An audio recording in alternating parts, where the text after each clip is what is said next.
Doctor காபரமேஸ்வரன் Murugan மீது எழுதிய குறிஞ்சி மான் செய்யுள் நாடக காப்பியம் பகுதி 5 இரண்டாம் களம். இடம் தினை கதிர்வயல் பரன். காலே மாலியும் மாந்தியும் குருவி விரட்டியபடி இருக்க ஆசிரிய தாரிசே பழனியும் எரிவர் மேல் பறவையை ஓட்டியவள் புவிநில வயல் நற்றினகி காடாய் கதி தவித்தூடவே கல்வி சாய் கதிரி வீசாயத்தோ நன்றை கார்முகில் கண்ட புல் பேசாத்திட வேகம் வீசாய் கதிர் பேடையிலோடும் ஏவி கல்வி சாய் கதி சிறகில் மழை துளி சாரலும் புள்ளி போல் பிறவியோட கல்வி சாய் கதிர் பீடையும் வாங்கல் முன்வி சாய் கதி பரந்தன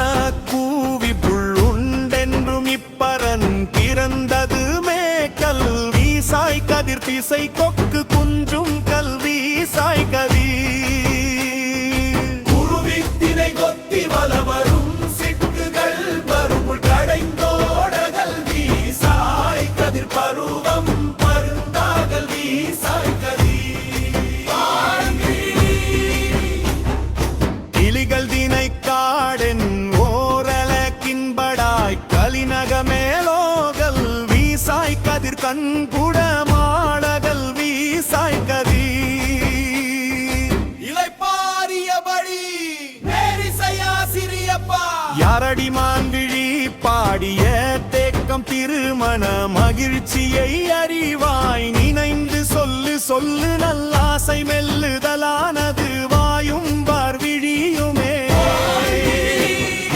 பாதம் நோகமாது சிறந்தனை திருமணம் என்ன நதிவதோ நெந்தாய் என் மனம் தெரியா தாகினும் நன்றி குறையும் எழில் தரும் நகைப்போ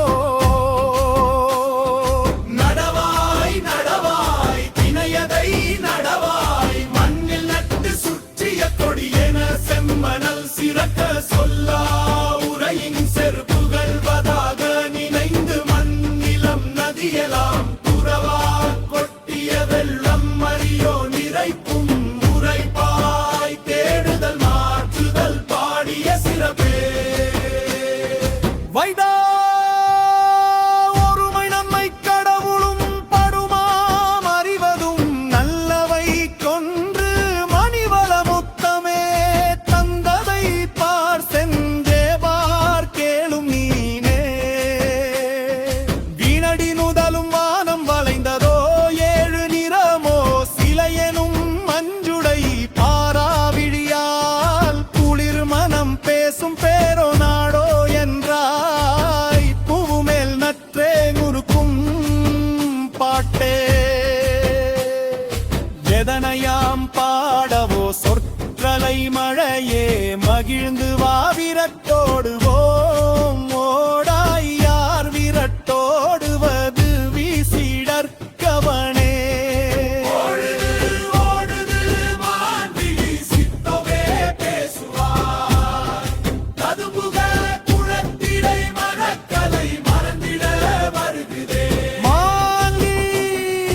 எப்படி கிளிகளை பான் விரட்டுவேனம்மா குருவி வர தடுப்பற்பாங்கோ